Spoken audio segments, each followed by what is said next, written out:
राधे कृष्ण राधे कृष्ण। श्री रामचंद्र आदि का महाराज वशिष्ठ जी को सभा में लाना तथा महर्षि वशिष्ठ जी के द्वारा उपदेश का आरंभ, चित्त के विनाश का और श्री रामचंद्र जी की ब्रह्म रूपता का निरूपण। श्री वाल्मीकि जी कहते हैं, रात्रि के क्षीण होने पर श्री राम लक्ष्मण तथा शत्रुघ्न अपने अपने अनुचरों के साथ उठकर स्नान संध्या आदि कर्मों का अनुष्ठान करके महामुनि श्री वशिष्ठ जी के आश्रम पर चले गए। वहाँ उन्होंने संध्या करके आश्रम से बाहर निकलते हुए महर्षि वशिष्ठ जी के चरणों में अर्घ्य प्रदान कर प्रणाम किया। सन भर में महर्षि वशिष्ठ जी का आश्रम मुनियों ब्राह्मणों और राजाओं से तथा हाथी घोड़े रथ आदि अन्य वाहनों से इतना भर गया कि वह तनिक भी अवकाश नहीं रहा।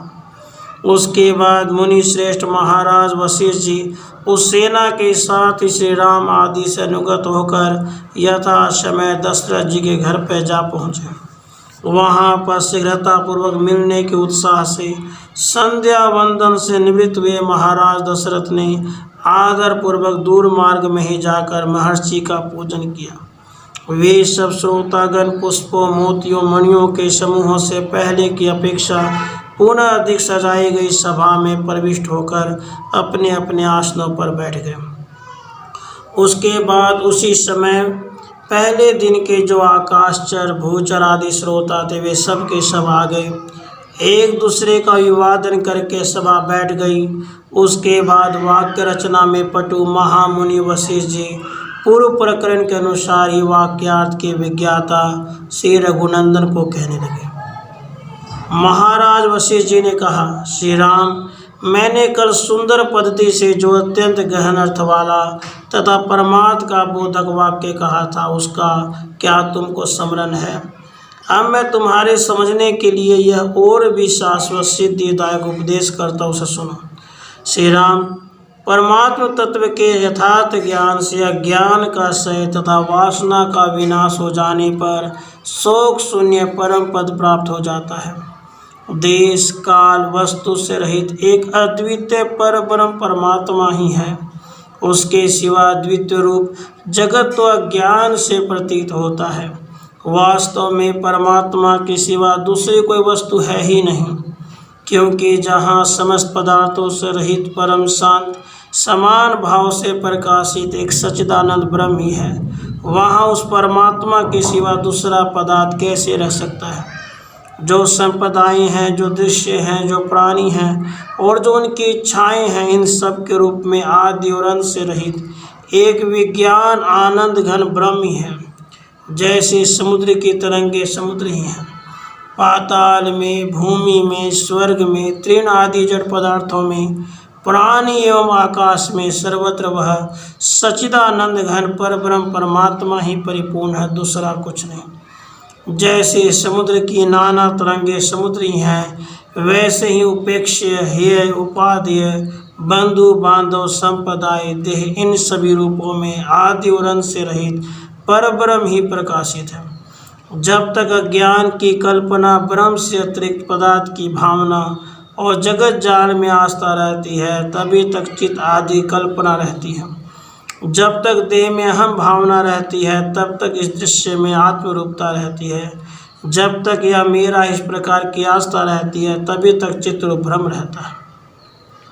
जब तक पूर्णता का उदय नहीं होता और जब तक सज्जनों के संसर्ग से अज्ञान का विनाश नहीं होता, तभी तक चित्त आदि पतन की ओर जाते रहते हैं। जब तक सच्चिदानंद परमात्मा के यथार्थ अनुभव के प्रसाद से जगत की वासना शिथिल नहीं हो जाती, तभी तक चित्त आदि प्रतीत होते हैं। जब तक अज्ञान और मूर्खता रहती है, जब तक विषय अभिलाषा से विवशता रहती है, जब तक मूर्खता व मोह का समुद्र बना रहता है, तब तक चित्त आदि कल्पना रहती है। किंतु जिसका अंतःकरण भोगों में आस्था नहीं रखता, जिसकी सुशील निर्मल निर्वाण परम पद प्राप्त हो चुका है एवं जिसके आशा पास के जाल छिन्न भिन्न हो गए हैं, उसका चित्र भ्रम नष्ट हो जाता है। मिथ्या भ्रम को उत्पन्न करने वाले अनात्म दर्शन का विनाश तथा परमार्थ भूत सच्चिदानंद परमात्म ज्ञान रूप उत्तम सूर्य का उदय होने पर चित्त विनष्ट होकर उसी प्रकार पुनः दिखाई नहीं देता, जिस प्रकार अग्नि में सूखा पत्ता या घी की बूंद गिरने पर पुनः दिखाई नहीं देती। परमात्मा के सगुण निर्गुण स्वरूप का साक्षात्कार किए हुए जो जीवन मुक्त महात्मा है, उनका पवित्र अंतःकरण ही सत्व नाम से कहा गया है। जो समरूप परमात्मा पद में नित्य स्थित चित्त रहित तत्वज्ञानी महात्मा है, वे सत्व गुण में स्थिति से उत्पन्न उपेक्षा से ही लीला मात्र व्यवहार करते हैं। परमात्मा में स्थित संयत इंद्रियें परम शांत महात्मा पुरुष उस ब्रह्म रूप ज्योति का सदा ही साक्षात्कार करते हैं। अतः उनमें द्वैत भाव, एक भाव और वासना नहीं हो सकती। मैं सर्वात्मक हूँ, इस प्रकार की परिपूर्ण आत्म भावना से समस्त जग रूपी तृण का सच्चिदानंद रूपी अग्नि में हवन करने वाले महामुनि के चित्त आदि ब्रह्म निवृत्त हो जाते हैं। विवेक से विशुद्ध हुआ चित्त सत्व कहा जाता है। वह फिर मोह रूपी फल उसी प्रकार उत्पन्न नहीं करता जिस प्रकार दग्ध हुआ बीज नहीं उगता। मूढ़ मनुष्यों के भीतर पुनर्जन्म का विधायक वासना युक्त होता है, किंतु तत्व ज्ञान हो जाने पर वही वासना रहित सत्वरूप होकर पुनर्जन्म का बाधक हो जाता है। श्री राम, तुम प्राप्तव्य वस्तु को प्राप्त कर चुके हो, तुम्हें कुछ ही प्राप्त करना नहीं है। तुम्हारा चित्त शुद्ध है और ज्ञान रूपी अग्नि से दग्ध हो चुका है, अतः वह भावी जन्म का कारण नहीं हो सकता, अर्थात तुम जन्म मरण से रहित हो। तुम वास्तव में अवयव और सीमा से रहित चेतन स्वरूप ही हो, अतः तुम अपने स्वरूप का स्मरण करो, उसे कभी भूलो मत। तुम वही परिपूर्ण परम शांत सच्चिदानंद परब्रह्म परमात्मा हो। श्री राम, सारा चराचर चेतन समूह तुम्हारे अंदर है और वास्तव में वह नहीं है। तुम जो हो सो हो, तुम सत्य भी हो असत भी हो। जो कुछ सत असत प्रतीत होता है वह तुम्हारा संकल्प होने से तुम ही हो और तुम स्वयं प्रकाश रूप हो। वास्तव में जड़ पदार्थ विशेष तुम नहीं हो और न वह सब तुम में है। तुम्हारा संकल्प होने से वह तुम्हारा स्वरूप भी है और वस्तु से असत होने का अनुभव नहीं है। तुम अपने सच्चिदानंद स्वरूप में नित्य स्थित हो। तुम्हें नमस्कार है। तुम आदि और अंत से रहित शिला के समान चेतन घन हो। जिस प्रकार शिला में पत्थर के सिवा कोई वस्तु नहीं, उसी तरह तुम एक चेतन के सिवा और कुछ नहीं है। तुम आकाश की तरह निर्मल और स्वस्थ हो।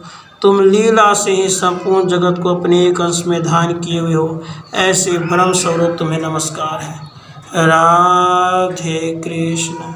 राधे